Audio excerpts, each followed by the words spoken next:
Okay, we start. Hello, everybody. I don't know if we can all keep our videos and microphones on during the first talks. We'll see. We'll see how it goes. Welcome to this Skoll Forum ecosystem event. I just want to say a word about the Skoll Foundation Forum and research group and network and investment fund. So I'm a delegate here since a year, and I'm really on a journey to accelerate Finland's awareness around social and impact entrepreneurs. Not only focus on high tech, but also tackling very key challenges. The spirit of the Skoll Forum is really to connect people. So I really invite you all to check all the week calendar. You have amazing events, and there is also a working room where you can work with people, meet them, and really connect. So you can also take the advantage of maybe discovering or attending this event to connect with really, really interesting people. I'm just checking the waiting room. Okay. So yes, of course, this session is recorded. I'm going to share very briefly about the solar sauna that our social and impact company just created in the Swiss Alps for a resort that is, they were searching for a solution to adapt to climate change crisis. Of course, like with this COVID crisis, all these topics are becoming like a little bit maybe even more visible. I really believe that we need to focus on proven solutions. And every word I'm saying here, like we could discuss for hours, because of course, depending on where you are in society and what are you already involved into, like. And my goal is really to be a little bit and gently provocative, because I'm a foreigner, and this carbon neutral sauna is touching the Finnish tradition of sauna. So that's just a starting point. As a foreigner, I also have this kind of distance and freedom to screen the Finnish society, in which I'm willing to bring good and build, of course, sustainable enterprises and projects. So I'm going to share my screen with you, and it's 1 minute. Careful with the sound. It could be loud or not perfect, so I will also share the link in comment in case you can't really see that.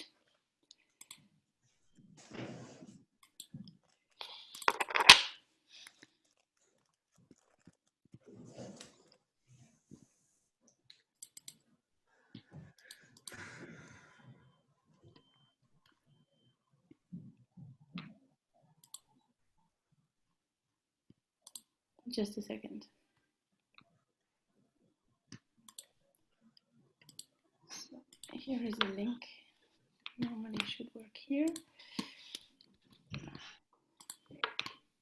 We are all always a little bit nervous with this only online meeting. Okay, so you have it in so I'm playing it on my screen.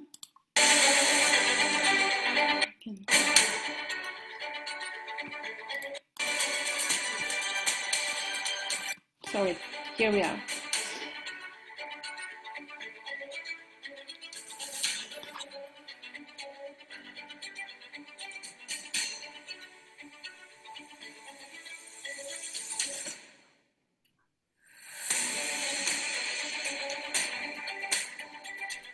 Are you showing the video? Eva, we are not able to see the video. Probably you should share it. Yeah, share the screen. Okay.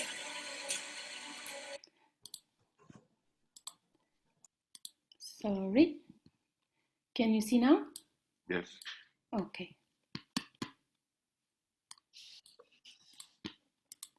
Shall I go back a little? Well, it's fine. You can check later on.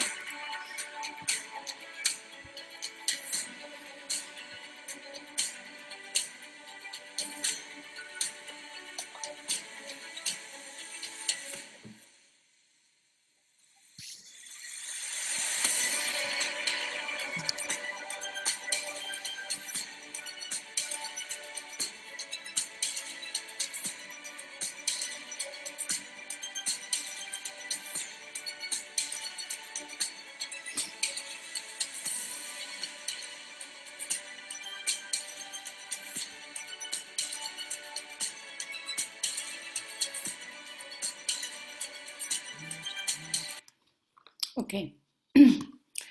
Okay, I hope you could somehow see something. Yes. Okay. So you see, with this very basic technology that we brought in many countries, in Africa, in the Amazon forest, in the Philippines, etc., mainly for vulnerable population, surprisingly, we found out a month ago that it could be also super useful for Europeans. And this is something very, very new because, of course, like without the climate change, global warming caused by human activity, okay, this technology would have been forever associated with poor people, farmers, refugees, and all this.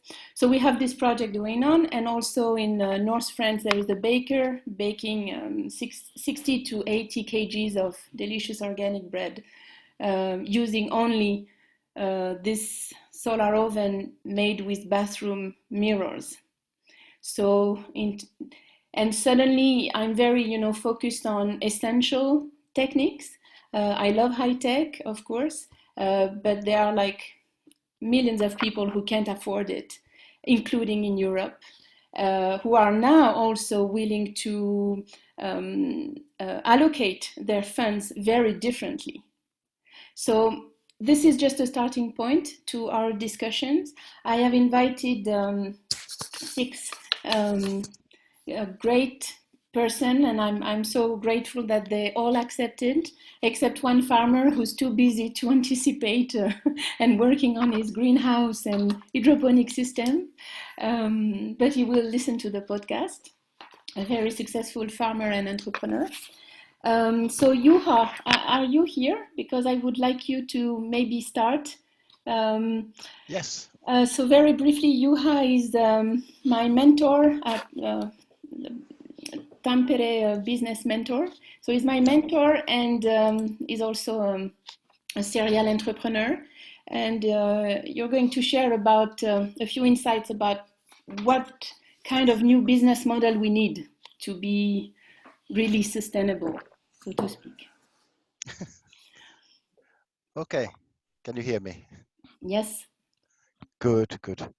So I have a quite long slides, but I don't want them all. So I just show something. Okay, just a minute. So this was a presentation I gave was it 2 weeks ago to students? So I just make a little bit shorter version. Okay. Just a minute. Start.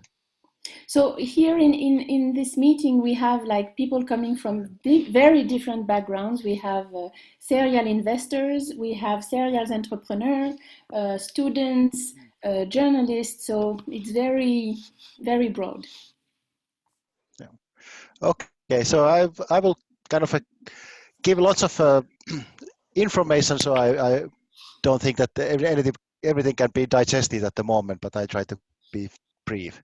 So like Eva mentioned, I'm helping her in setting up the business as a business mentor. So I'm from Pirkanmaan Yrityskummit, which is kind of a volunteer organization for like more established and experienced entrepreneurs to help the young entrepreneurs.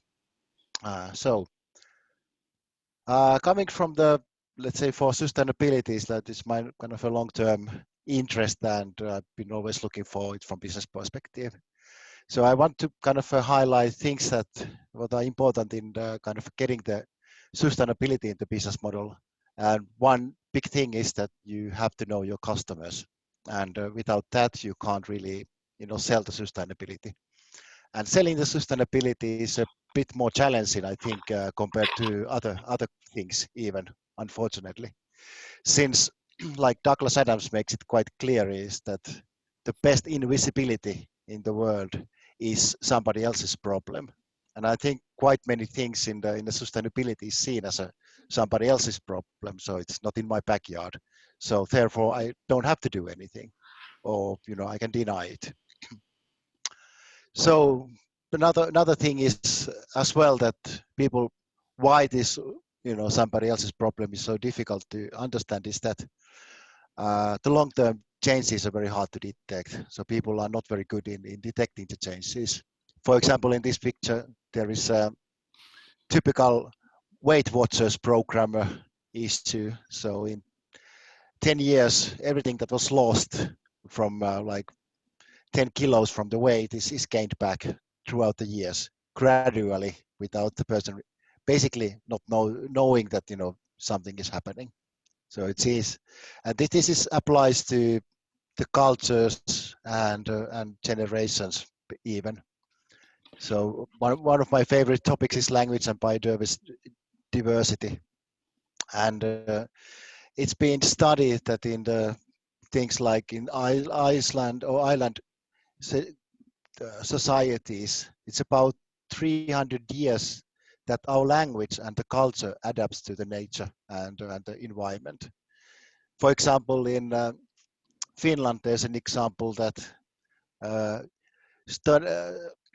researchers from Helsinki University were studying where the salmon mates and lays eggs, and they found out that it's not only in the kind of a flowing water or white water, but it also these ponds that where the river and the stream start, and that was a revolutionary find.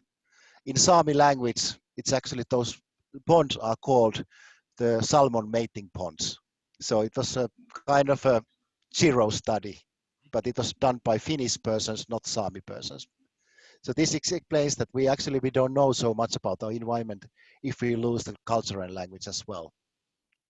Coming to the business innovations and diversity, it's a similar thing, that if you think about the corporates that are adapt to the world and can do strategic resilience, it's not that they respond to crisis at hand. They have to be kind of adapting to the sense, so adjusting the deep and the secular trends that are really in there. So adapting to sustainability, it requires strategic level, not like tactical level things. And if the companies are like hammers, that they see everything as a nails, they are quite difficult to adapt to the changes. One thing that is actually quite contemporary thing. So what is happening now? So now we are shutting down the world because of the corona crisis. And if you think about this kind of a critical mass when something happens and creates an abnormal situation, unfortunately, the situation is like things when things reach the critical level, it doesn't mean the place where everything stops. It's beyond that critical level when something happens, and then happens the jam, or in this case like traffic jam, and it goes on until in certain point it returns into back to the critical level. And as you can see, the things where things stop is different where the critical level is. So thinking about the current world with the corona crisis, we are somewhere here, and when things get back to normal, we actually start from a little bit lower contact point. This happens, like this example is from traffic jams, it happens with the water freezing, it happens with every critical mass. So in sustainability way is that since we are already over the limit, basically the limit where the sustainability starts and where the actions really start and the companies are selling, we are somewhere a little bit slower society. So this is very difficult thing to sell, but it's a thing how critical mass works. So coming back to my last slide, I have a lot more slides, but I will stop my presentation here. And it's kind of a thing that when you start thinking about your business model or where you sell things, is that the customers, for example, in this case, if you are consulting a customer, a company, and you think about things that are in a classical kind of a four squares. So we have things that are like urgent and important. So when it's like high importance and very urgent, it means that it's already like a oil spill, or something is happening, you have to react it immediately. So if you don't have your strategic resilience at in the space at this point, then you're already too late. So it's like when Exxon goes into disaster, that's where it happens, and it's too late to make any kind of a difference or big difference. Then if it's still like high important things, but its urgency is low, these are things that are typically handled in the corporations and large corporations especially. So this is like sub-optimization. So you can work with the things that don't really need to be squeaked, but they are annoying. So you think that they need to be squeaked. So and you only thing actually what you would need to do is to think about how will they raise to be high urgent things, or they're just things that annoy you. Then this is even worse, this kind of a low urgency, low importance, because this is a place where you can spend recycling and doing these things which are, something that needs to be done anyway, but are not really creating value to the company anyway. So it's very hard to create value in this segment. So if you think about where you can probably create the highest value is to think about things that are not important at the moment. So they are not in a high importance, but they are urgent. They need to be reacted. So these are the places where you can actually find most likely new things. And if you can kind of direct people in this corner, I think it's a kind of a half of the victory in the business domain area. So this is my kind of 15 cents in this way, which I wanted to share. Not going to directly into business models with I have things about how to build things, and I can share my slides later, but to save time, Yes, of course. Like we don't have much time. Thank you very much. I was a little bit stressed with the technique when we started, of course, and I also forgot to mention that this conversation is also happening with hosting of Y-Kampus and Tamk, and it's important because thanks to them we could pilot an amazing series of events. And after listening to this very short presentation, Juha, I think sustainability is now in our backyard in a way or another since a year now, with the fires, with everything that's happening, the crappy winter here in Finland. This is really becoming real in many places, and we probably need to redefine what customers value, because this is going to change a lot. And maybe I'm asking the question, maybe security and growth will be only sustainable product.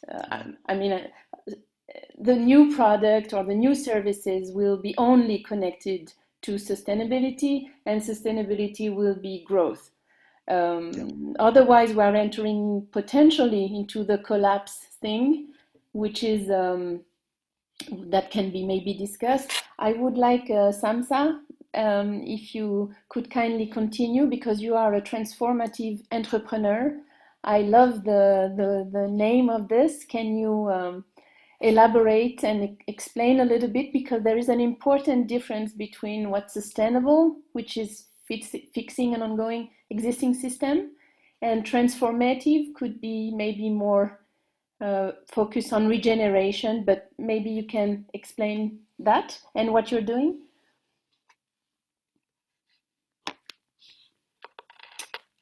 Okay, Sampsa, you are muted. You need to unmute your mic. Oops. Nice. All right. What is happening to my slides? Yes. Okay. Hello, everybody. I hope you can see now. Yeah. Okay. Super. So great to be here. So indeed, my journey started maybe 6 years ago when I decided to jump out of my daily life in a corporate and dedicate my next 30 or 40 years to something different. And then I also did a little deep dive into how could I find scientific evidence for what I wanted to do anyway. Maybe I put it that way. So in my mind, there's this genuine blue sky strategy, if you like, which seems to involve at least higher ethics, higher purpose or meaning for society, and systemic business models.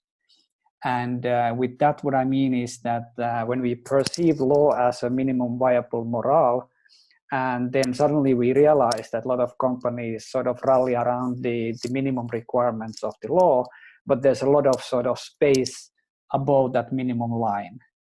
And that's sort of what I think we are looking at right now in the world, that how could it be viable to build businesses that are way above the minimum requirements of the law.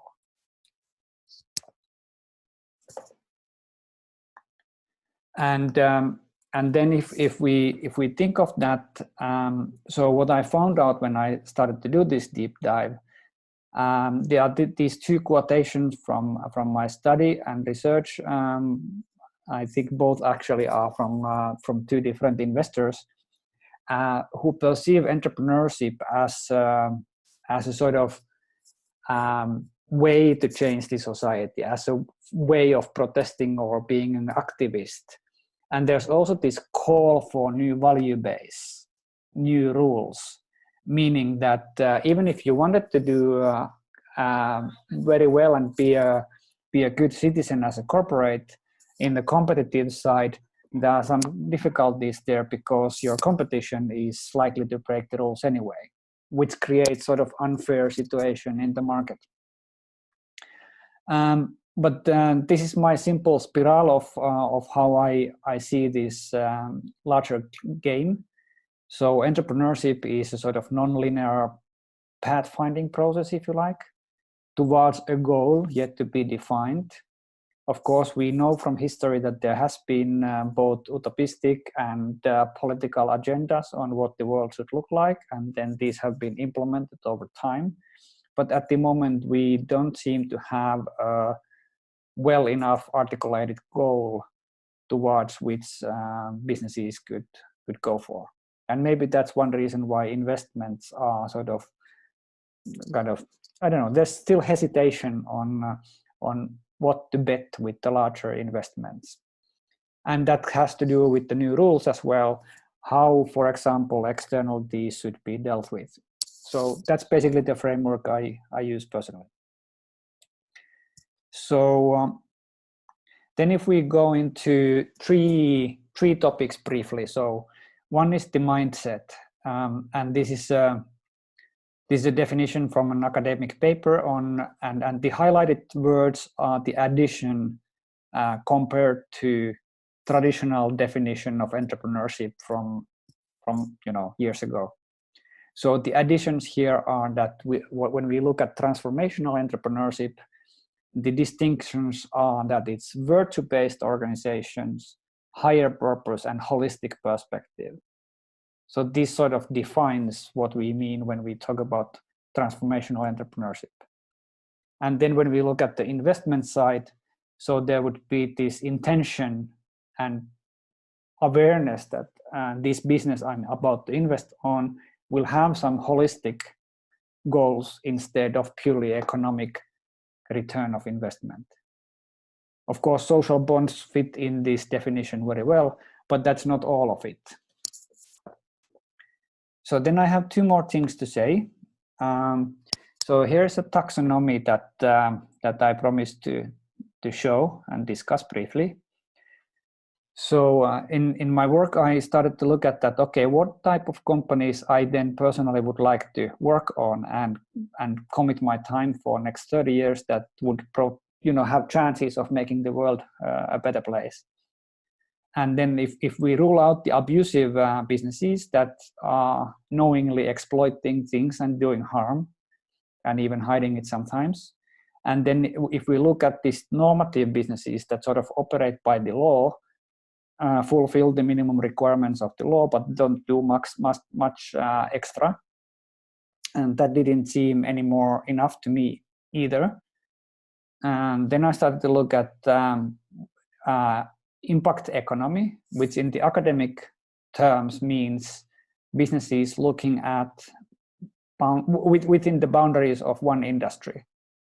Say you want to manufacture ecological food, so you would be looking at what is your impact within the food industry, but you would not necessarily consider what's your impact on well-being of the people, or is there some poverty implications, or things beyond food industry.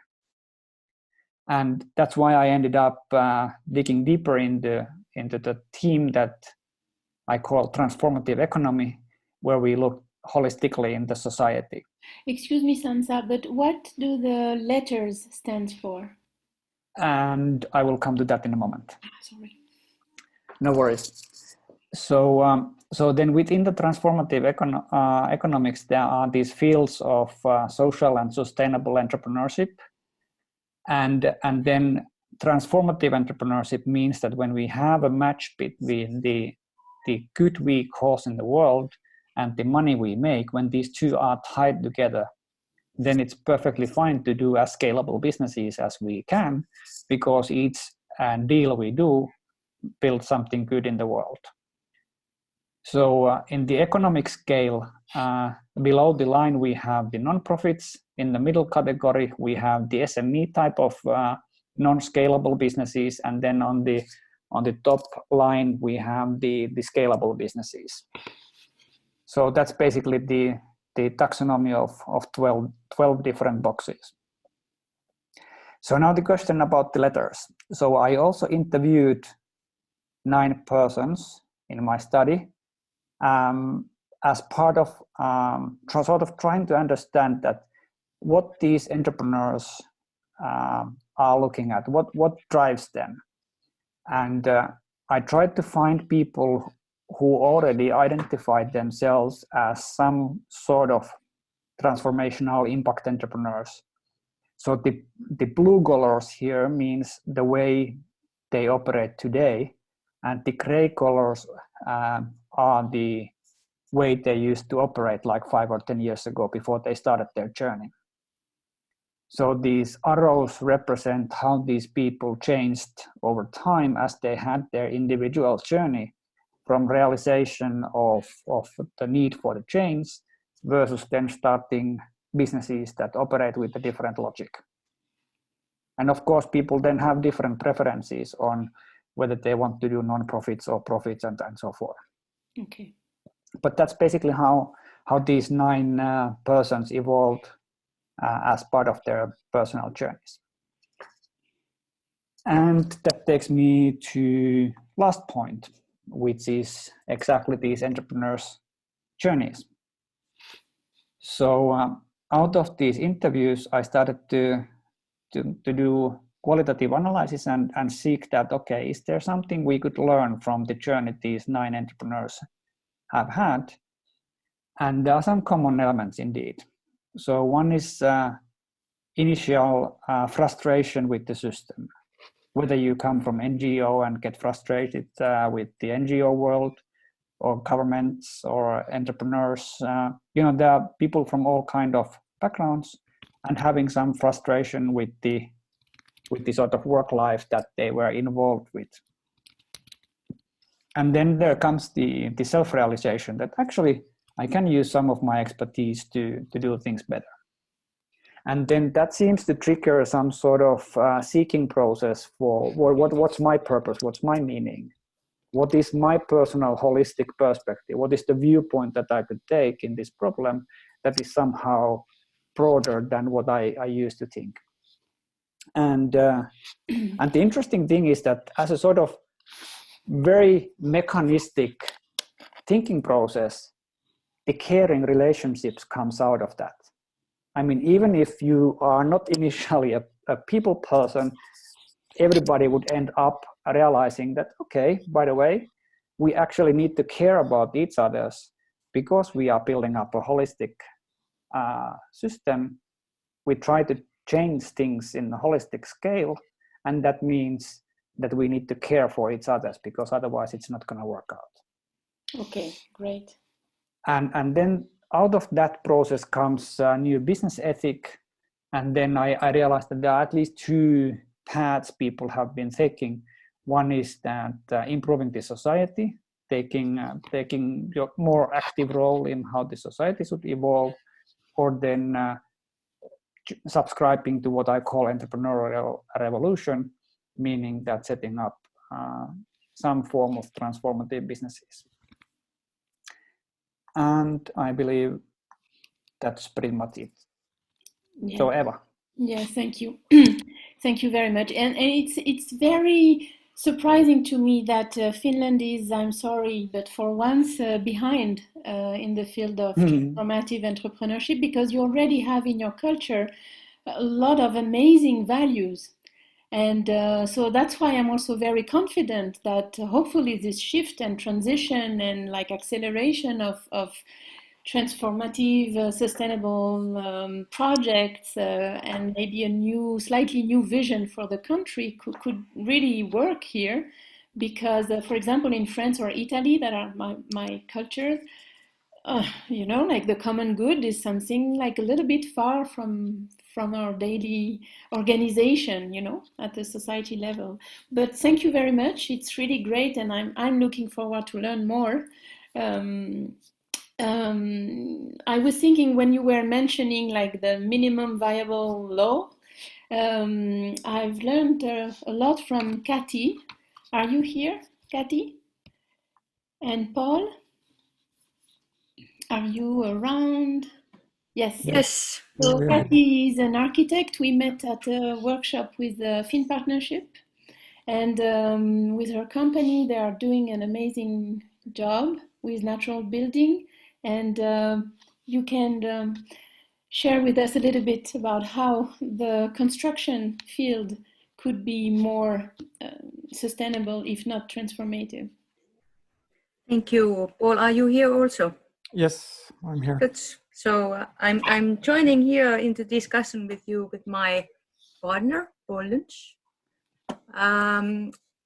We have a short presentation of one way of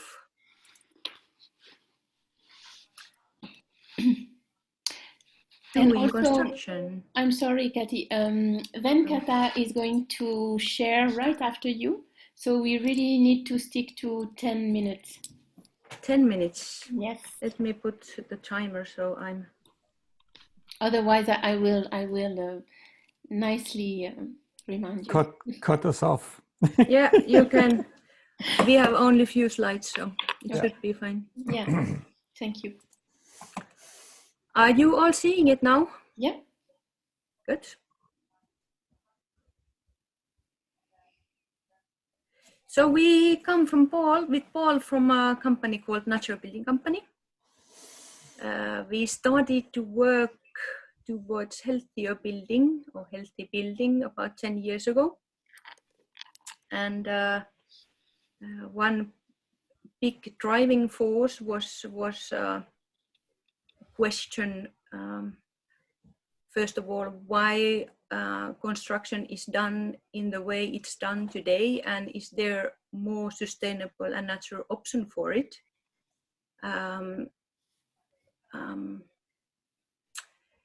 I think these previous talks were very interesting about businesses and entrepreneurs, and it was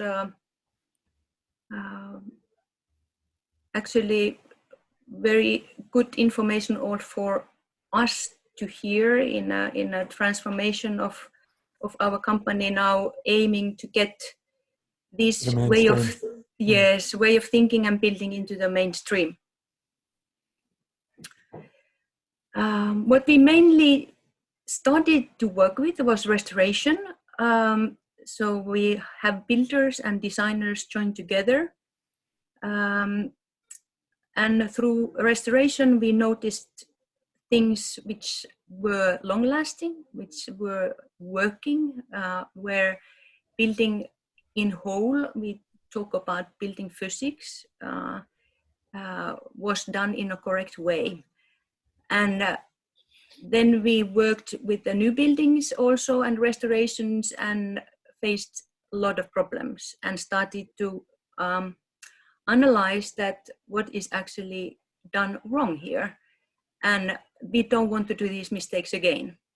And what we also noticed from natural materials and use of these, what we have used for hundreds and also thousands of years, that actually these buildings which are most long-lasting and durable are natural materials.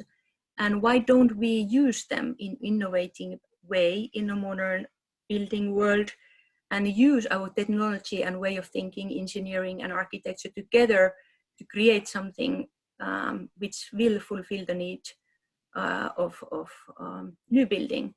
And today, actually, more than half of our work is both designing and building new constructions.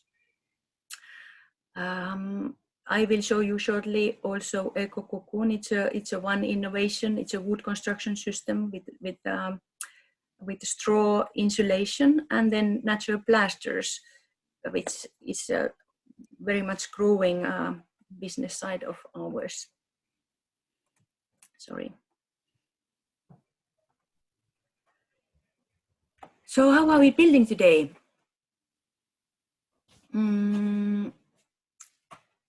We have very fast developed various kind of new materials since 50s and 60s, and a lot happened. Also, the scale in construction happened so fast that we had to fulfill the need to be more effective. And with this effectiveness, I think we lost a connection to actually what building, when we build our environment, what does it mean? It became much more complex. There is much more risk to happen, or something happen and go wrong in construction. We talk about humidity problems a lot in Finland, mold problems a lot in buildings. And I would say that sustainability was completely lost. And I have seen and worked actually very closely, because both of my parents are also architects, and they were developing steel structures. And my grandfather was developing this, what is seen here, concrete industry in Finland. And all of them believing that we are doing something good.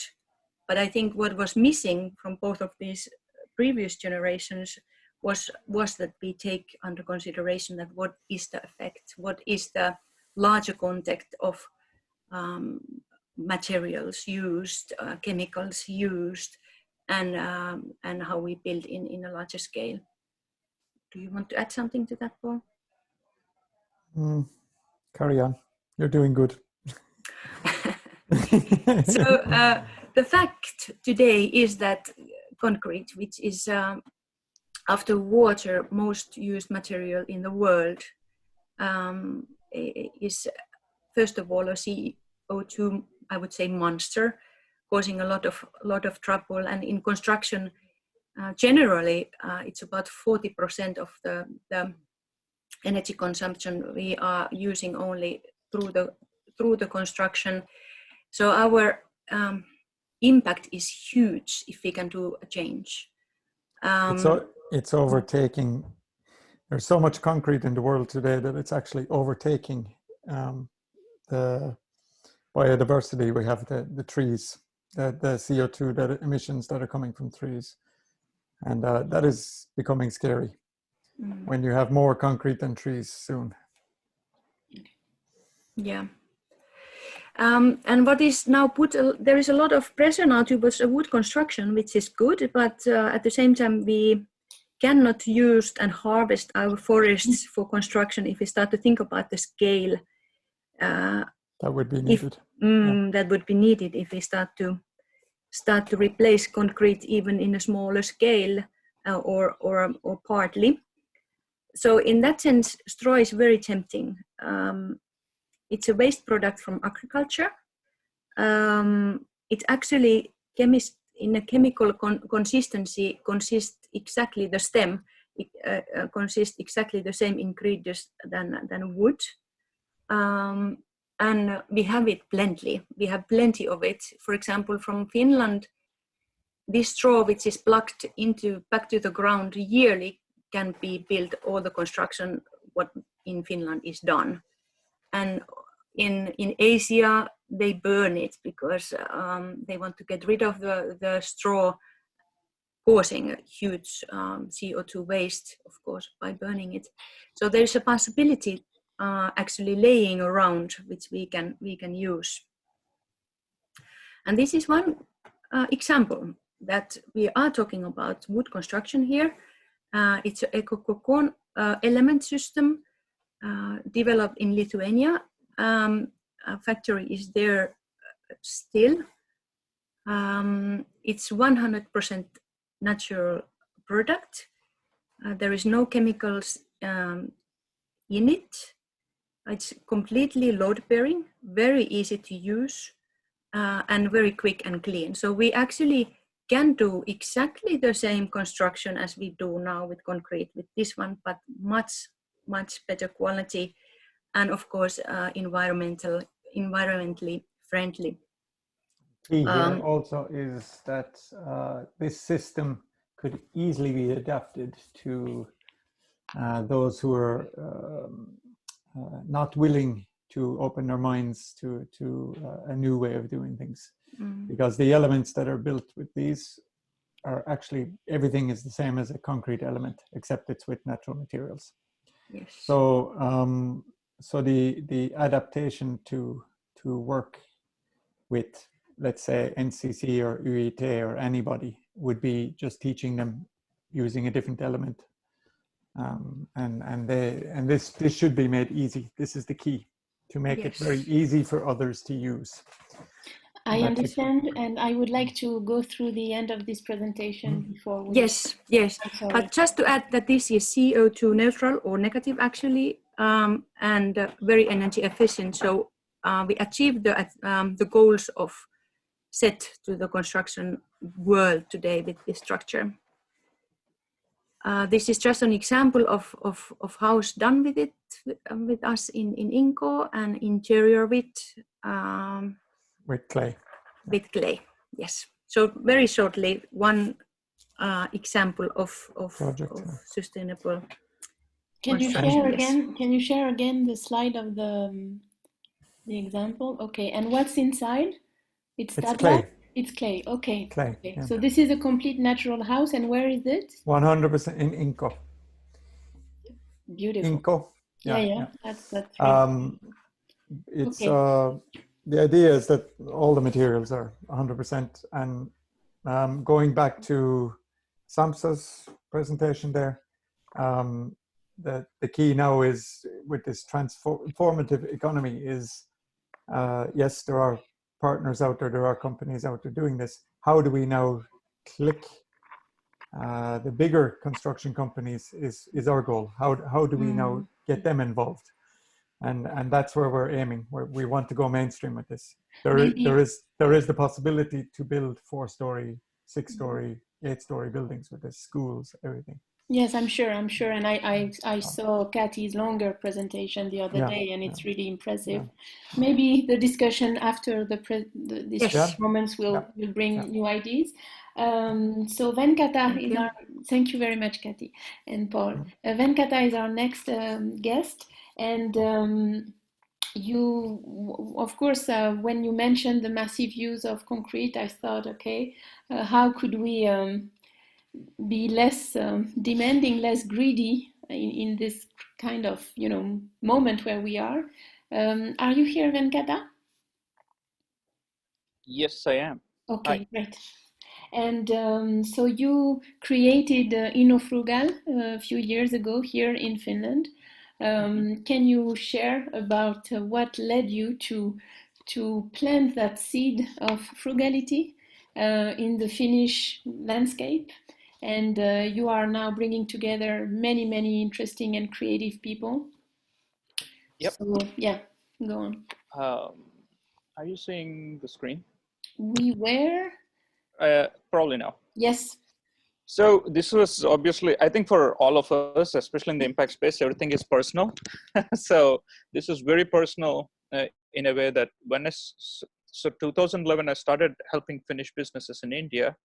And then they were not actually, it came out from a very business oriented kind of thing that we are not able to help these Finnish businesses in India. So I thought the big thing missing was they were not actually making any, affordable solutions, both B2B or B2C. So they like wanted to get these businesses to understand you need to create like, good quality solutions that are accessible and affordable. And, and around the same time, just getting back from the financial crisis and everybody speaking about the sustainable development goals and so on. So all of them more or less came together in a sense that I understood that there is obviously a huge kind of inbuilt kind of demand for these kind of like solutions, affordable solutions in places like India or in much other developing / emerging markets. But another thing I also realized was back in Europe, there are also few things such as one, climate change related and impact related consciousness, but also people with less purchasing power, organizations with less purchasing power, all these kind of things started to like, I just started to also like see and realize. And then we thought like, maybe I came across the word frugal innovation around the same time, 2012, around 2012. So me and my colleagues, we said like, we should start something about this, trying to get especially businesses to understand that if you really want to create solutions, you really want to diversify your portfolios, you really want to create impact, you need to create solutions that are affordable and accessible. So frugal innovation is that for me that something that needs to be affordable in the end. And when I see the sustainable development goals, I don't see any way, if you can't make these solutions affordable and accessible, we can't like really on a global basis, can't really create any solutions that are actually, any impactful sustainable development goals. So for me, this kind of aligns very much with the frugal innovation that we want to talk about. And the InnoFrugal itself, we started in 2014 as a nonprofit, and we thought like the best way to do about these things is maybe create a conference so that we could gather people from around the world, businesses, thought leaders, startups, and also the impact startups and impact investors and so on, and just start having a dialogue between the global south and the global north in that sense. So this has been broadly the journey that I have been on. And when even now, obviously, a lot of people don't know what actually frugal innovation is, and I always try to keep it in the context of what they might understand. So then I put a graphic like this, when like, if you understand circular economy, let's talk about within the concept of circular economy, how we could bring about these, affordable solutions, what we call frugal innovations. If it's open innovation, about, let's talk about that way. So let's take circular economy, right? So circular economy and frugal innovation, both of them come about with coming with the idea of using resources very scarcely. So when you, especially to businesses, when I keep speaking with them, you can't do something that is costly for you and give it at a low price to the end user. No, you have to make it also obviously simple and cost effective for you to pass on those savings to your end user, like your customer. So that is one way of doing design thinking and product design and whatnot. But then the other way of doing is the circular economy model, where you have, X as a service or like something like that, where maybe innovative business models come into the picture. And so you can create an accessible and affordable solution, even though the original solution might be upfront very costly, but because you have an innovative business model, you still are making it more accessible and affordable. So whatever be the name, open innovation, it's citizen involvement or crowdsourcing ideas to create solutions. Let's apply that to create affordable solutions. If you have the makers and the do-it-yourself people, these are, your quintessential like inventors and so on. Creating from something to prototype, it used to be a very difficult process, but having these maker spaces and maker labs, it is kind of like a very frugal way of getting from idea to prototype. So you say like more power to these kind of movements.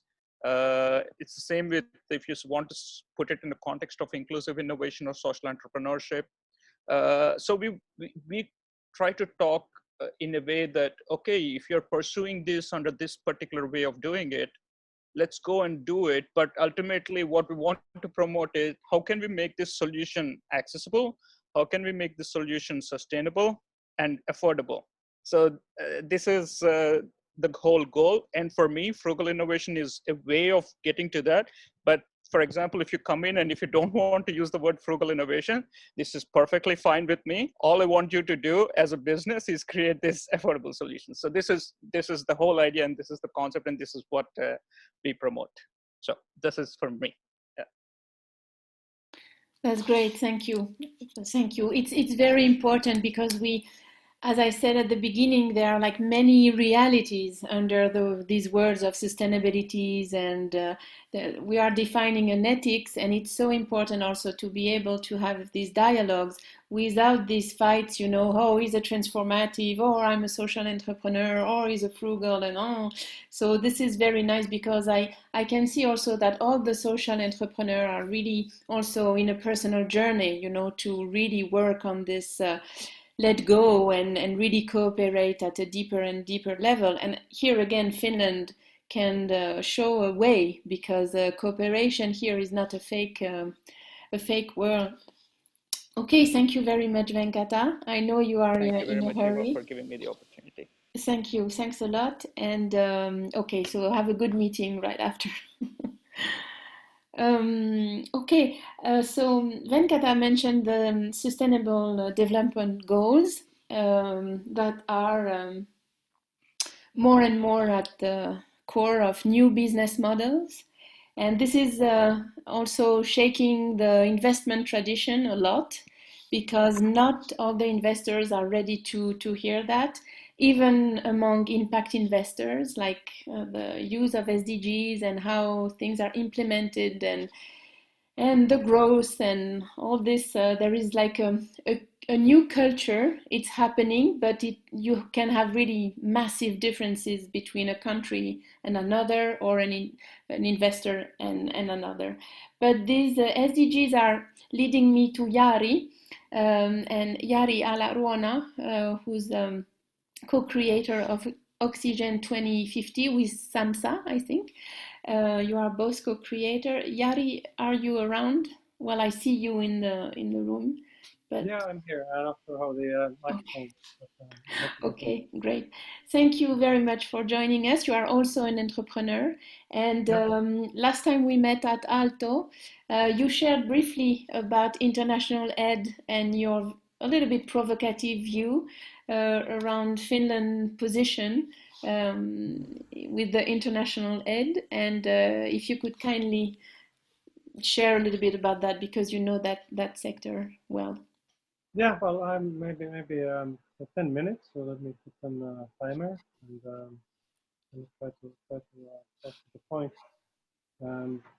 What I will do is I will now share sort of a presentation because it probably helps understand a little bit better where I'm coming from and how I have the views that I have. Can you now see my screen? Yeah. Okay. So I'm a serial entrepreneur. I've been basically an entrepreneur almost since I was born, but really from 1994 onwards, at a time when the world around us was very, very different compared to what it was in the 1980s. I employed myself because there was no other employment. And I come from a family that is not not even middle class. We're sort of the lower middle class, if you like, and with nobody in academic background. So I'm one of the lucky ones, having gotten pre-Finnish training and then into university, and then being successful in my businesses. And over the years, then I think it came to about 2011, 2010, when Nokia decided to commit a suicide and elect Microsoft as its operating system for smartphones, that I really sort of began to sort of suffer from this sort of inability for the world to see systemically things, I then suffered for some time, did a lot of soul searching, and then eventually I was able to kind of eke out from the businesses that I had been doing before a solution for finance in Africa. And I'll kind of just tell a little bit about that. So basically, we think, or majority of the world thinks, that everybody has internet, but that's not so. Only 70% of Africans are actually connected to the internet, and it's extremely transformative. Your educational information, health, environmental, agricultural, all the basic things that improve the economic well-being of at the sort of bottom of the pyramid in the rural areas are accessible via internet and make lives a lot better. And the innovation that we then did was combine smartphones and finance, fair finance. So in order to make a smartphone affordable, we turned it into small bits that you're paying back over time. And me, being a serial entrepreneur, I have raised, I don't know, probably north of 10 million euros for different companies and different ventures. And then having sold some companies and all that, and of course, bankruptcies and all the things you need to do as an entrepreneur, I thought that, hey, this is the biggest opportunity of my lifetime in terms of what I'm up to now, and it should be easy to find finance for this. Unfortunately, Finland is not a great place to talk about when you talk about Africa. People are scared. The closest most people have been is probably Morocco or maybe Tunisia, which are of course on the continent, but are the sort of the Mediterranean side of it, and very few ever have dared into the sub-Saharan Africa. And if we look at this as a sort of a societal question here in Finland, not so many people know about Africa. It of course expands to those in investments as well, and who are into venture capital. There's probably even less understanding of Africa.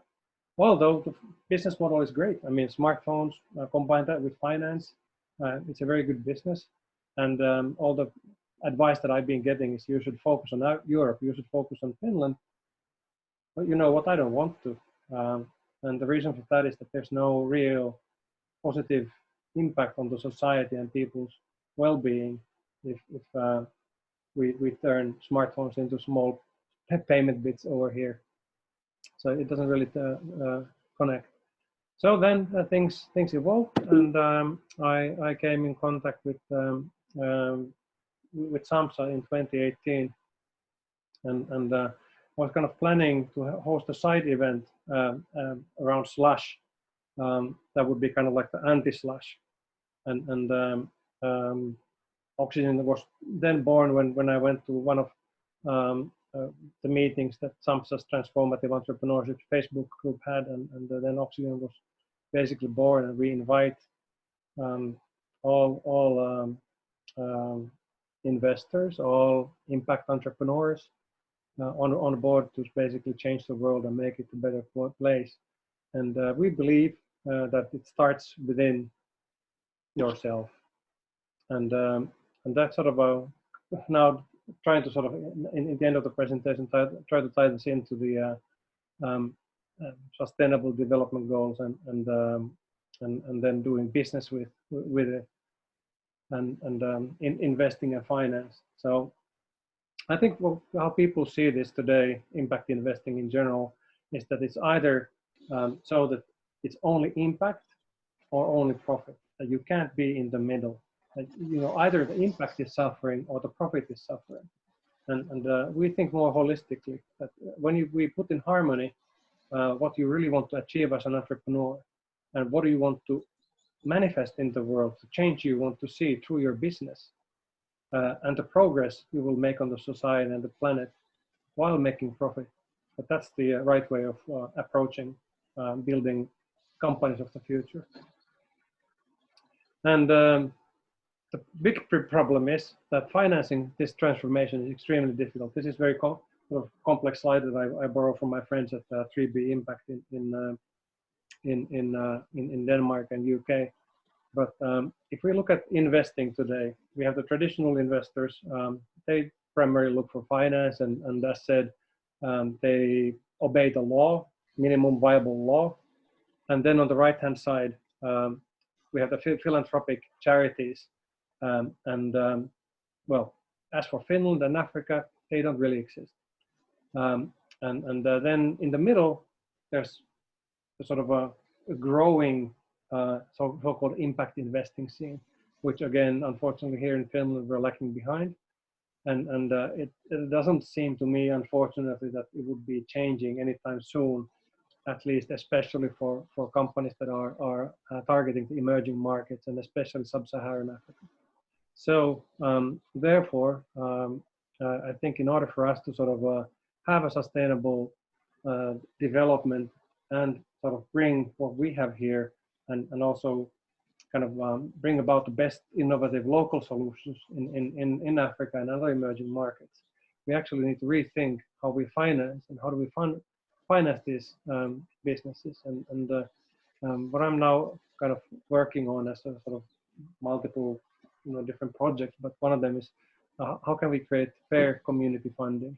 So how can we create a fan base that is local in the target market, let's say it's in Zambia, and the rich Nordics, and how can we create a sort of a global finance community to finance these projects?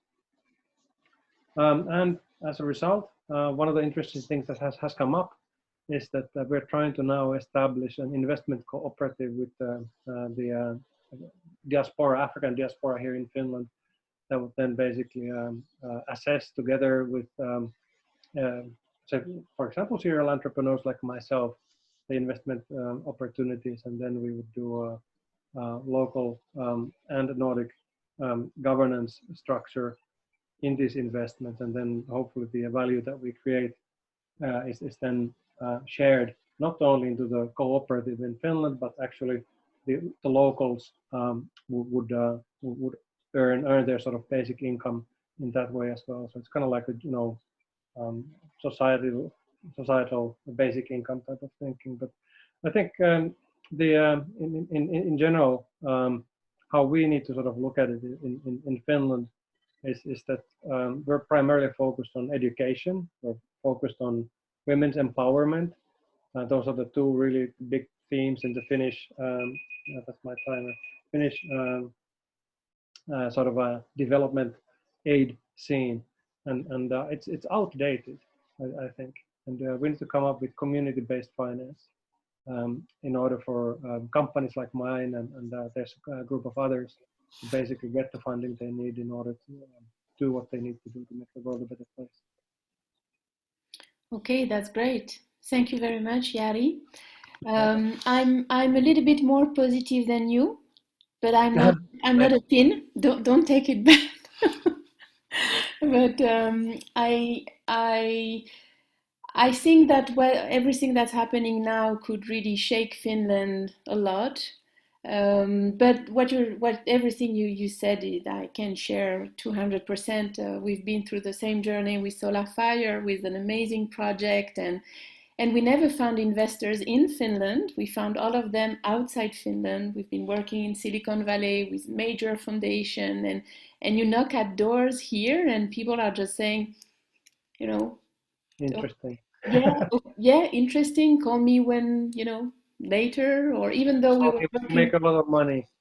yeah, or we were working with one of the major company here. It's not enough. It seems that it's never enough, and you are constantly, proving something. So it's true that at some point we started to look at other places than Finland when we started to understood that Finland was really behind around many essential topics. My most recent investors are actually from Dubai, so not from Finland. Yeah, but still, I've seen. Well, this is my perception. I think that when the culture is changing and when Finns are sold on a vision or a plan, like they can really implement.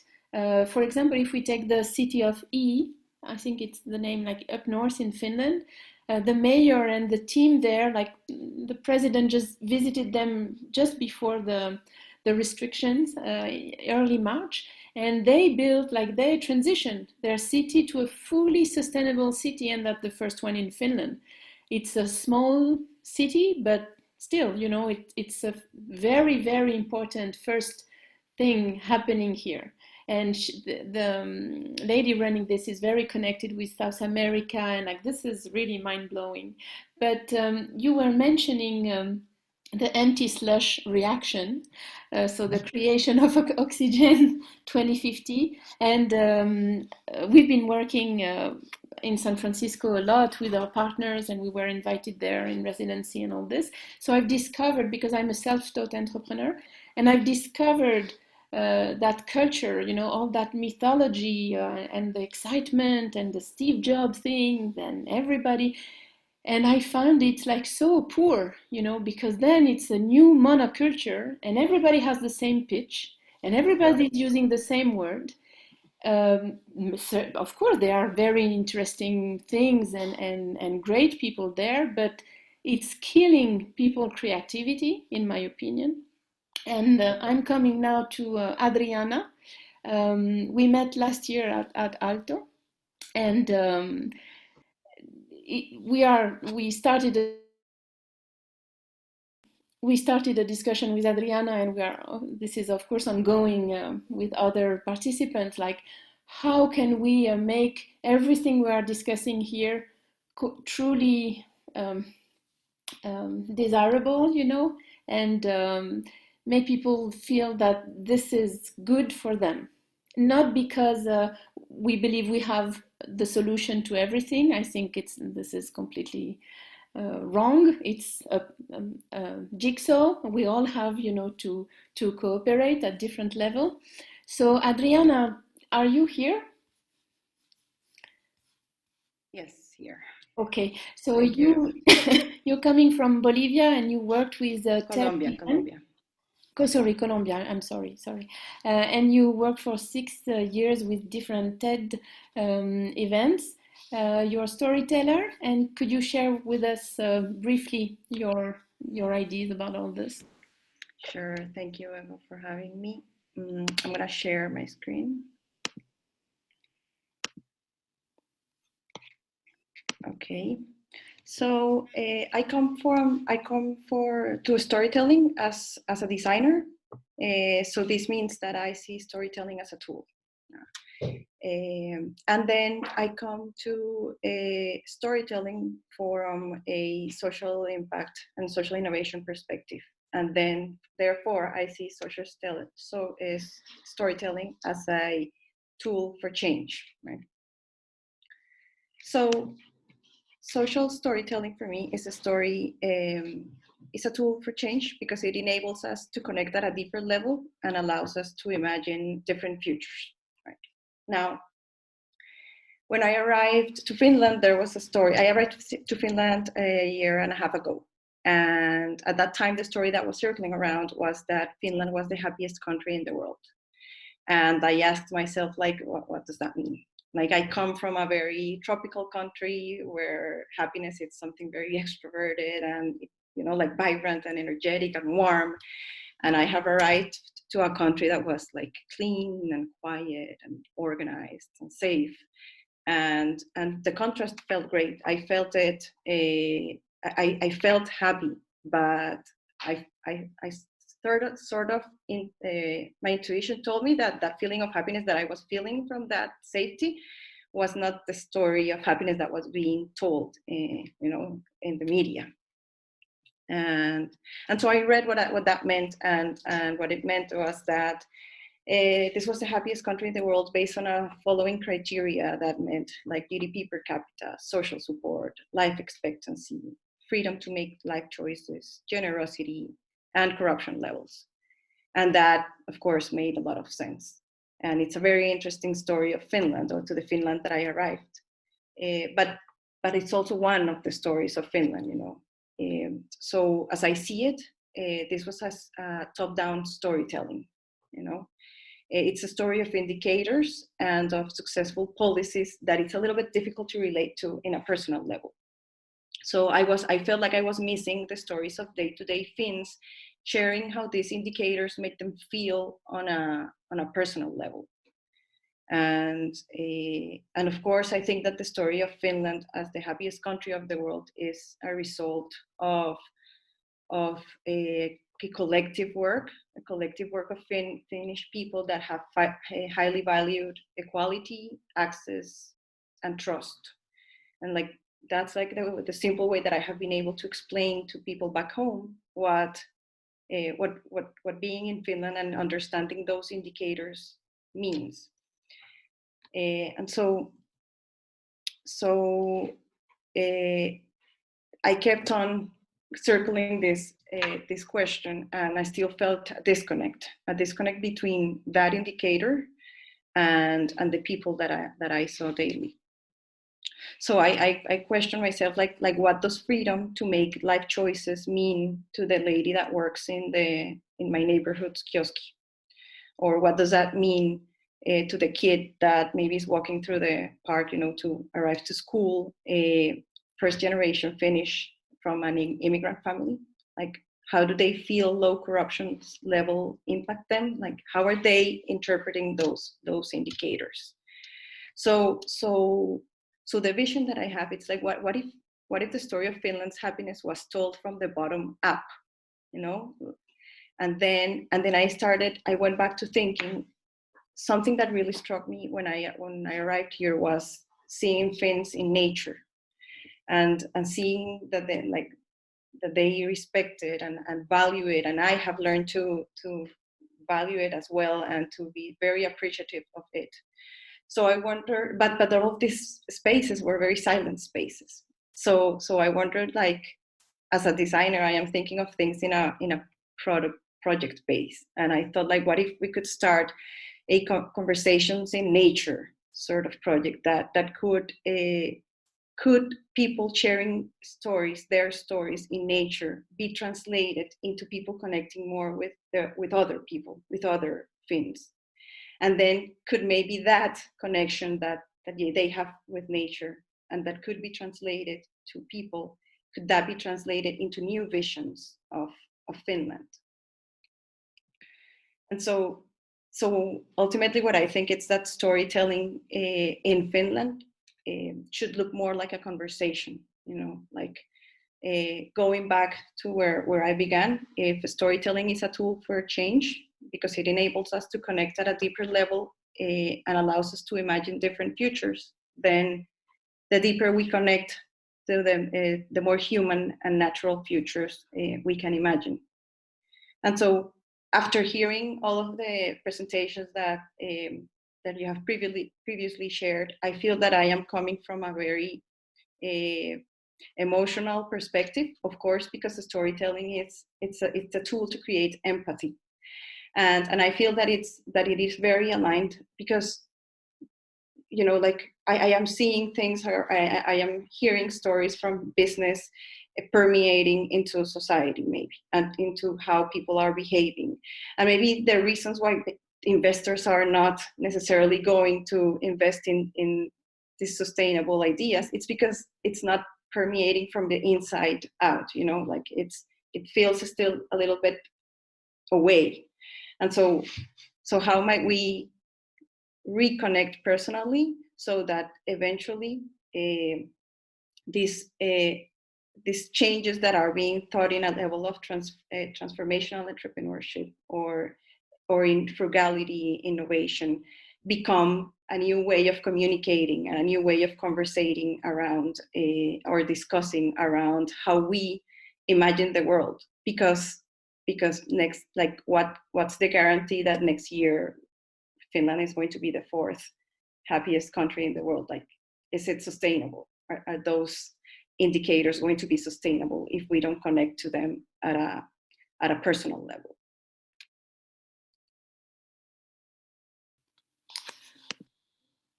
Wow, that's super interesting, and I rely a lot on what you just shared, because I'm a writer and I change all my life for the same kind of, you know, journey, and I picked Finland because of this core values. And thank you very much, Adriana. This is there is a lot of food for thought. We can see that this vision and this storytelling, and maybe the world storytelling is not, needs also, we maybe need something else. I love the conversation approach. I think it's really great, and this is what we are doing here. There would be a lot to say, so now I guess everybody can open the mic and videos and we can start to discuss.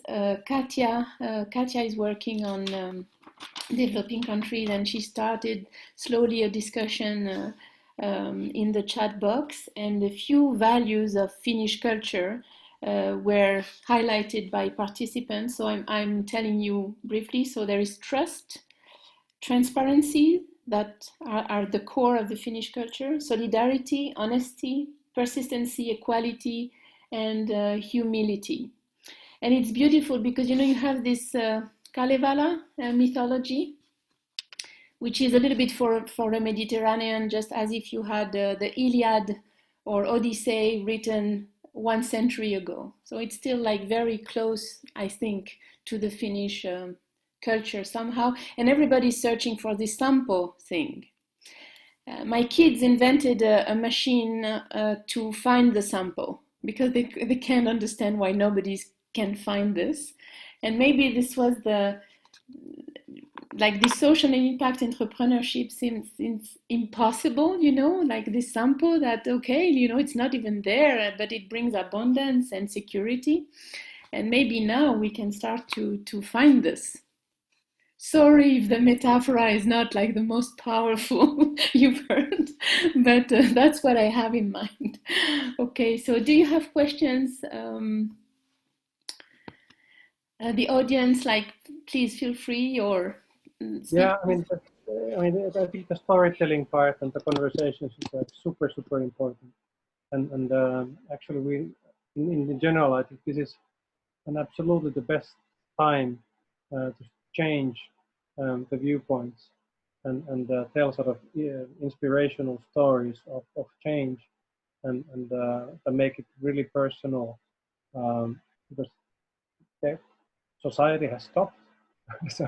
so now would basically be the perfect time. So I'm not sure what ideas in the audience we have on what can we do like right now, like exactly this minute, to help sort of the entrepreneurs involved and also make the societal change a bit more quick. Juha, are you still around? Yeah. Okay. I think one. Can I say my comments? Yeah. So actually, I really like the idea of storytelling, and one thing I've been going around in giving a presentation, you know, from about 15 years is I noticed that there's a very much resemblance like how innovation and business models are told and how jokes are told. So jokes are like innovations. And I think in this sense, not going to details, is that there are two kind of jokes in the world. One is the one that you're laughing at somebody, like Finns are telling jokes about Swedes, you know, and one thing that makes Finns and Norwegian to have a common is Swedes, because both of them make jokes about Swedes. But I think what we're needing now is not to laugh at somebody, but we need to know this kind of jokes that where you can identify yourself and a little bit laugh at yourself. So the difficult of telling a good joke is how people identify themselves in that joke. Like, you know, how they identify them to be in a, for example, like if Spider-Man goes to a restaurant and orders a soup, does he want a human in his soup? So, you know, that's a joke where you have to identify yourself as a Spider-Man, which is not very, you know, helpful. So I think if we talk about sustainability and stories, we have to find the jokes that we are involved and we have to laugh at ourselves. So that's why we can kind of create innovations that we are making impact, because we have to be there. We can't see it as somebody else's problem. Yes, absolutely, absolutely. And with Juha and two other people, we are working on a very interesting project of sharing stories of change. And you're very right, like having a common sense of humor that is based on different values is really powerful. I'm looking forward to see this like coming up not only in Finland. Is there another question?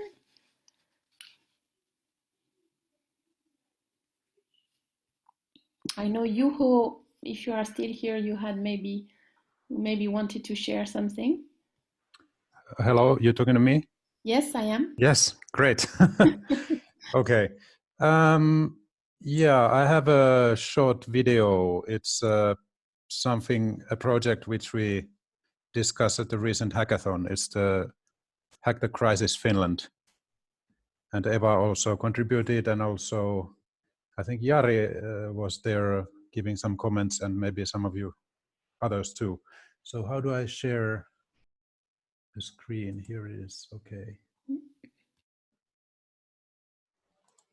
Just a minute.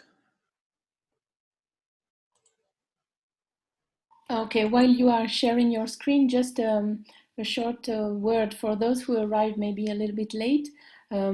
Please check the Skoll Forum calendar, because the spirit of all this week is really for people to connect to each other, so you can really like reach out at big foundations or investors or like networkers, like, so use the opportunity. And also all the session will be in podcast with an infinite access, probably in a week or two. You're good now, Juho? Yes. Yes, can you see my screen? Yes, we can. Please go. All right, so this idea, it's pretty simple. Now that because of the virus situation, people have been forced to work at home and to study at home. So the emissions into the atmosphere have decreased a lot. So how about we just don't go back? So we don't go back to the old normal. We stay as we are, and then we see how much we can reduce the harmful emissions to the environment. Okay, so this is a short video. Pay attention.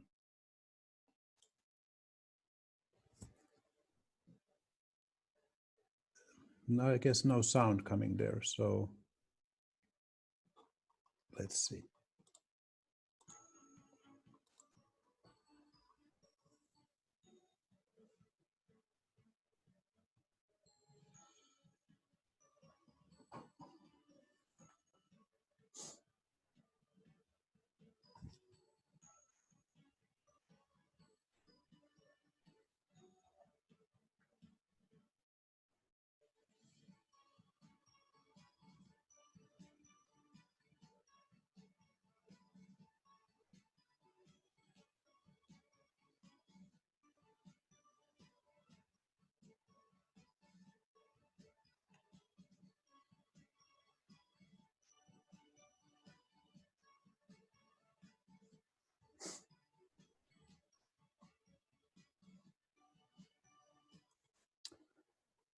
So that was like really quick 1 minute show. So project name is Future Society Now, and why this little bit provocative name? Because there's really an opportunity to make a leap that we see how much we have decreased our emissions and how much we really need to go back to the office, or do we really need to go back to the building new buildings for offices?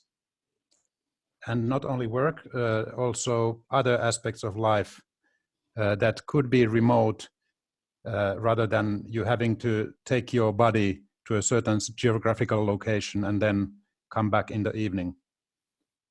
It's a call for calculations, and then if we can validate this, then call for action. And who wants to join? So we are welcoming people into this discussion. Thanks. Great. Maybe you can paste your email or contact info in the chat box. Yes, it's here, and okay, I can put it also. Okay, yeah, I can see. Okay, great. Also, yes, feel free to connect with the speakers afterwards. Thank you, Juho. This was really exciting to work on this with you during the hackathon, even though the hackathon format is frustrating, of course, and yeah, it's frustrating. But I was wondering, I saw like many. Like the Finnish government is quite responsive with the COVID-19 crisis and supporting entrepreneurs. Now I assume there are filters, and maybe not everybody will get a support or a grant. Citra and Finn Partnership, they both, especially Citra, they are communicating a lot about their commitment around sustainability and impact.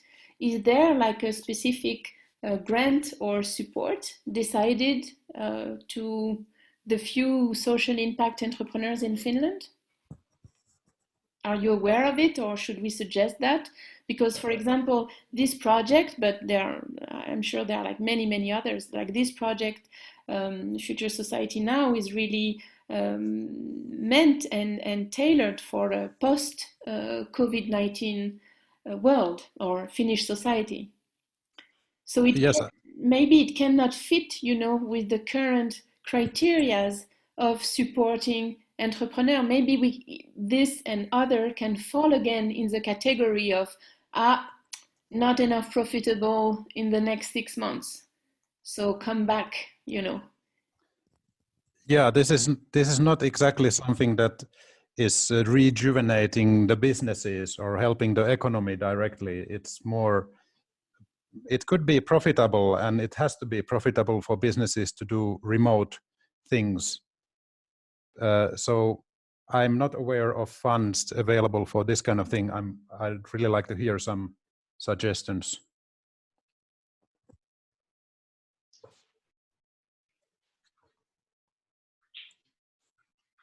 What is it that you shared, Jari? A Facebook event? Yeah, it's the webinar we have on the 6th of April. So basically, we're going to try to tackle the things we have discussed here today. So trying to see how can we keep going, and how can we sort of instead of living in fear of a virus and in living in the fear of economic collapse and all those things, instead we should spread messages of positive change, stories of people building saunas that work on solar in the Alps, stories of sustainable living, sustainable housing, how can you live healthily, and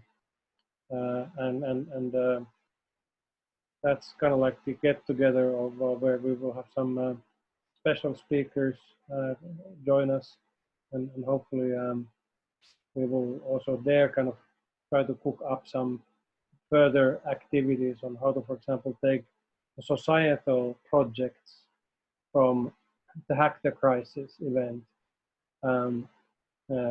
to become sort of the new normal, and how to help these sort of initiatives actually gain again at people's attendance and of course funding as well. Okay, I'm thinking that who mentioned that? I think it was you, Jari, or no, it was Sampsa, sorry, who mentioned that being an entrepreneur is the way I am an activist, and this is my way to express that, my coherence and my desire for alignment with my ethics and my values. And I was thinking, like, would it be, because I love action, and I would like to go towards an action altogether. And I'm thinking, like, could we come up with maybe a text, a short text that we could co-sign as impact entrepreneurs here, rooted here. And we are like achieving, I think, one SDG during this discussion with equality, gender, and foreigners and Finn. We have a good mojo, a good mix of everything here. So could we co-sign a kind of call, and which could be full of our hope, because we are all coming from very difficult fields. Like we know the music very well, with different journeys, different projects, different creativity, of course, and really give ourselves and the idea we are embodying as we can. Could we co-sign a call for Finnish society to integrate all this aspect with all this spirit, of building bridges, of bringing not like a fake hope, but something rooted on proven solutions, like Kati and Paul were mentioning their experience and how they view the construction industry, for example. So they are coming with very proven things, and we all do. We are entrepreneurs, and we are still here, even though we struggle and it's hard. We are surviving, and we have that sisu thing, right? Even though we are not Finn. So I don't know. What do you think of the idea? It's a little bit intellectual, but why not? Because then if we throw this, to the media as just, hey, we have something to tell you. We are interested in that all together. And we are already us, and I'm sure there are like many, many others. And okay, we are bringing this to the media space, I think that's exactly what we need to do, and also engage with the social media sort of types for people who have a lot of followers. I mean, I don't have on my LinkedIn at least people that would actually be meaningful for it. So I think we need to go broader and get the attention of the broader public, and also that way the media will sort of start looking at, okay, what are the positive solutions to the current issues we're having. So it's a form of like a manifesto, I think. Yes. Sorry. That I was going to build on top of what Juha was just saying, and of course you, Evan. I think that's a way of taking action from a storytelling perspective, and it's to start building this as these new narratives that we are faced with. However, because Juho's video was very provocative, as you mentioned, I wanna take some time also to remember that there is a privilege on, like, we are still in a place of privilege when we are thinking of remote working, for example, and so it brings me it opens a new question for me, and it's like, yes, we can continue to work remotely, for example, to work towards a more sustainable environment, but how can we balance that with continuing to be merged in the world with all of those that can't be, that with that 30% of Africans that you have mentioned that don't have access to internet, with the people that are working outside, because sometimes what I'm afraid is that that we might keep on disconnecting from the other people with the better of intentions. So again, like how might we balance that and understand that our conversation has to be somehow responded by another reality, a completely different world. What I had in mind was like to make a call for Finland to shift to transition, not this focus on the future of society now. And really to be, you know, what I found out when I started Sustainable Tampere, and I did it for myself because I was starting to be depressed, to not see anybody talking about climate change. And I couldn't find the information unless spending hours on Facebook. And so I just started, you know, to gather information and to make all this visible. And that's something that's missing in this, our network, is that we don't know where we are. There is not a platform where we can see that we are maybe 2000, I don't know, at different stage of development. It doesn't really matter. And some are working like us with the solar fire, we are working mostly for vulnerable population. And now we have something different coming, and others are working for well-being or here construction in Finland. But to show that there is a significant percentage of Finn and foreigners population who cares. We mentioned caring at the beginning of this session, and it reminds me of a very powerful quote from a very successful, absolutely not impact entrepreneur, but she said, I have no degrees, I don't have a fortune, but I am the one who cares the most. So let me show you how it is when I care. And that's a little bit, you know, each one of us, one day we decided to care about something for personal reasons. So this caring, like we are all illustrating this, and it could be a call, you know, it's just an article in a paper. Then we can elaborate what we want, if we want to create something or if it's just a seed that we would like to plant. But I think it would be fair also for Finns to see that there is a significant percentage of the population that is already working on the change, that is almost, as far as I know, never really visible in the mainstream. And we are generating profit and work and great ideas. You see what I mean? That's what I have in mind, at least. I don't know if this is what we should do, but this is what I have in mind. I think it's good. I think the idea is good, and how to put it forward is the main thing, because in what we do, we find that there's a major disconnect. There's like the prime ministers of the Nordics have by 2030 put down that they want the Nordics to be the most sustainable place in the world. How they're going to get there, I don't think anybody knows yet. But as you said, there is a vast group of people just here who are aiming towards that in their own way. It's not, we're all doing it individually. But how do you get from here to actually getting in contact with those people in power and saying, okay, this is what you want, here it is, we have it. We're all doing it. So why aren't we being recognized? Why is there no, why are you not finding us instead of us trying to find you all the time? So this is the disconnect that's there at the moment. And that's the bridge that has to be breached. Yeah. There is. This is one, what you suggested is one way of doing it.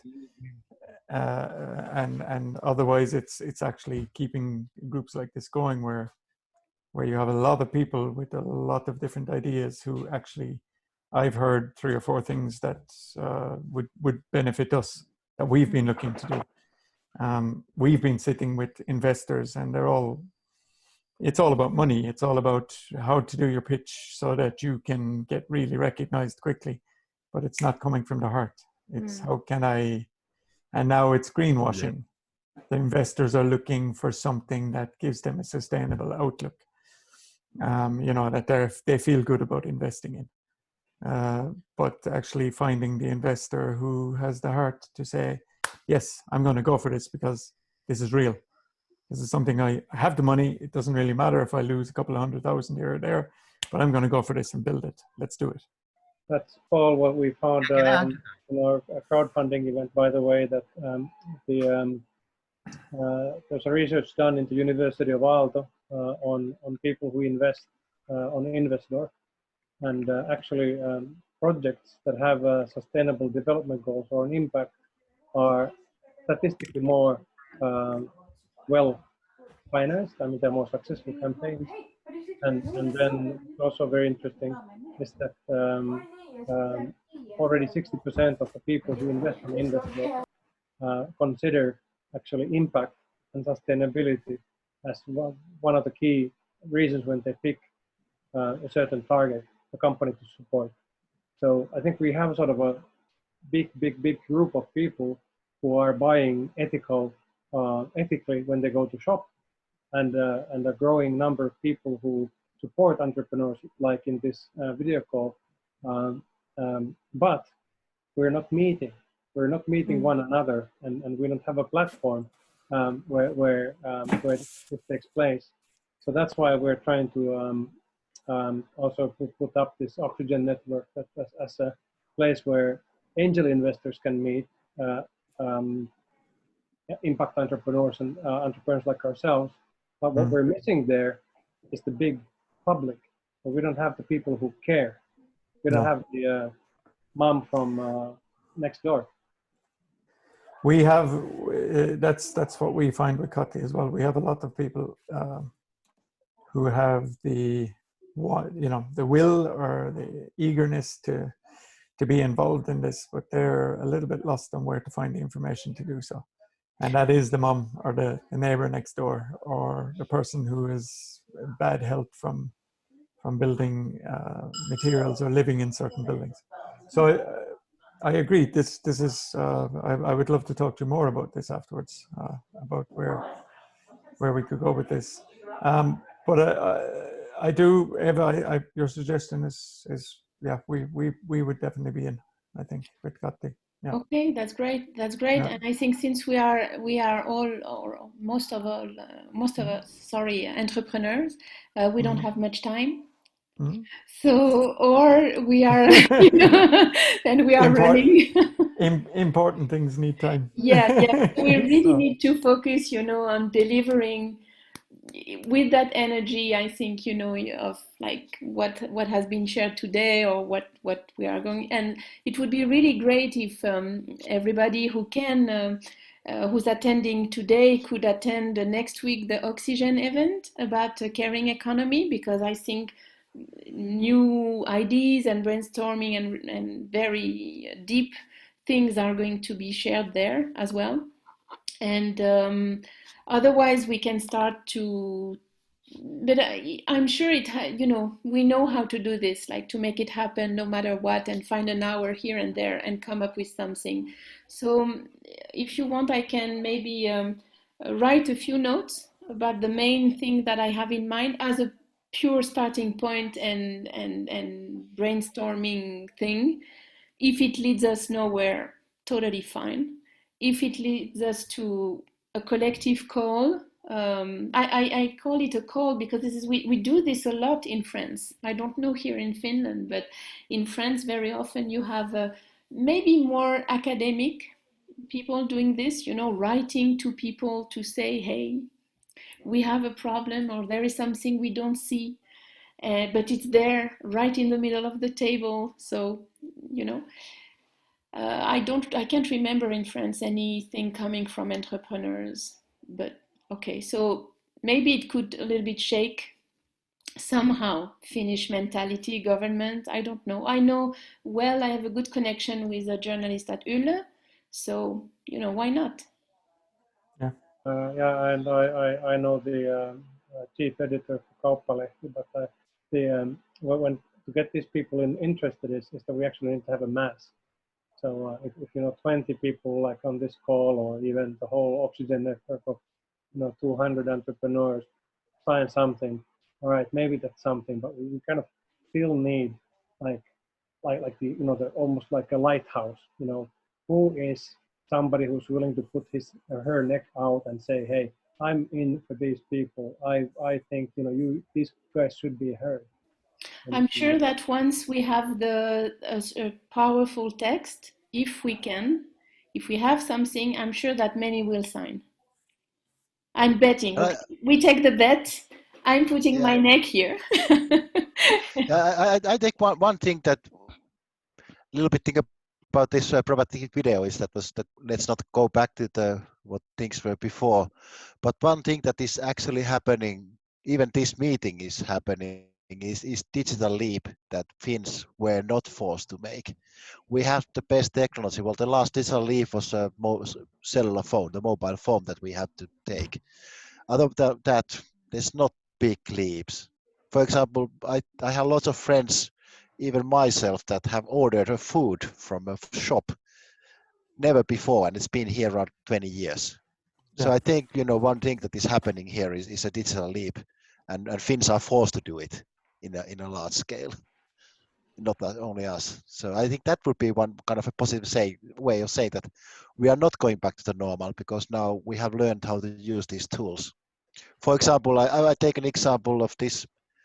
I feel kind of that I'm getting back to the social media that was lost for all this like alt-left, alt-right, really kind of two-pole of things. I have always thought that these like Facebook campaigns or viral things are really like a bit nonsense. They're fun, but not really making any change. This week was this, have you heard about this teddy bear thing that everybody putting teddy bears on the windows, which was I thought that was like what the heck, and my wife was putting a teddy bears there, and I was like, this is another nonsense. I was really like thinking about that. But what is it for? Do you know what it's for? It's for the kids that are forced to stay at home, and they go for a walk, and they go for spotting the teddy bears in the windows of the houses. My family, 6-year-old kid has been cycling around our neighborhood to try to find those teddy bears. It's actually creating an effect. No more Pokemon. No. But this is something that it can't happen without us, without us using the social media for something good. Yeah. So I think this is something that is happening right now, and it's a force that is happening now. It's just been like 2 weeks in isolation, and people are creative with the things that they haven't been before. So this is a momentum that we could grab and get more audience. Yes. Yes. Yes. Yes. Okay. Sounds good. By the way, about your architect or your construction thing, that was a funny thing that I made a quite old school element manufacturer just a week ago, and they were struggling with the same thing, how to get this new innovation into the buildings. So I could share with you those ideas as well. So which we discussed because Thank you.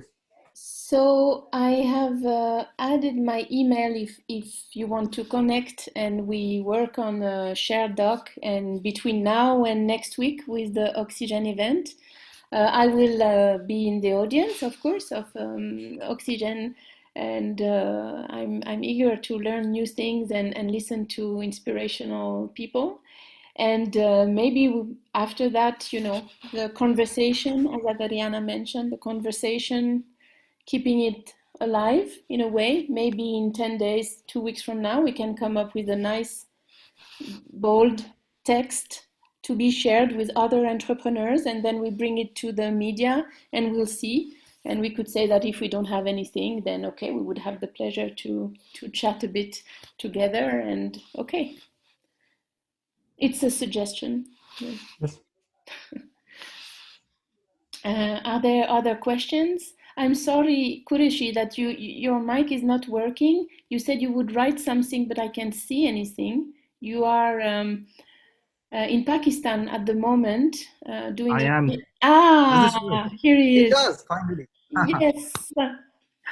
At the very end. Hi. My name is Qureshi. I'm in Pakistan right now, but I'm a PhD candidate at Tamk University. Incredible conversation. Thank you so much, Eva, for inviting me for this. There were a few things that I wanted to say. So one thing that Paul said, the disconnect. I was going to say that there's a disconnect on the other side as well, where students or social scientists, they don't really see the potential of themselves applying into the entrepreneurship field. They don't see any future whatsoever. So I think Eva's idea on, sort of bringing it out would help them as well, to think about that there are other ways to look where they can apply themselves beyond academics. One more thing that I wanted to say was, and this is sort of misplaced, but I think it's important as well. There's been a lot of conversation, and there has been a lot of conversation in other meetings that I've attended as well on sustainability, sustainable living, and sustainable building. But there's other SDGs as well. And unfortunately, in Finland, not many people focus on that. And people like me, who are working on other things, on societal matters and all these things, we don't really see any opportunity to apply ourselves. So I think that is something that we can look towards as well, to find venues or opportunities where people who are not working directly on climate change, but are working on other things that do impact society, can also contribute and invest in. Very interesting. Yeah.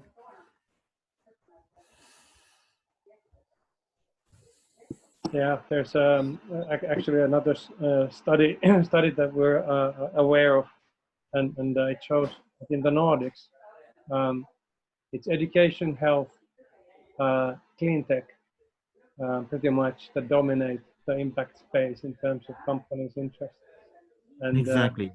And then companies that are into, like myself, into economic empowerment and into reducing poverty, are getting a lot less attention. It's almost very difficult to find your fans and fan base. But and maybe it's a storytelling issue that I've been having. So I think we will talk with Adriana and Eva. Yeah. Exactly. Yeah. Thank you. Thank you. So Qureshi, yes, you are doing an amazing work in Pakistan, supporting people. I don't know what is the situation there with the COVID-19, but if you have some connection with Pakistan or friends, or feel free to contact Qureshi. Maybe you can paste an email in the chat box. If people are, we never know. There is always somebody who knows somebody who knows somebody. Luckily, yes, absolutely. Not everything is with artificial intelligence yet. Okay, is there another question? We still have 5 minutes. Okay, so I think we're good. Thank you very much, everybody. This was amazing. Skoll Forum is asking the host if everybody can turn the video on, and I'm going to take a picture to show that we were really here, and I think they are going to use that for their social network communication. So please turn your video off so we can have many. Voilà. Thank you. And voilà. No. Thank you very much. That's nice. Very nice mosaic from everybody. Thanks a lot. Have a good evening. And we stay connected somehow. Thank you, Eva. Thanks a lot. Thank you. Thank you so much. Thank you. Thank you. Bye-bye. Bye. Bye. Bye. Bye.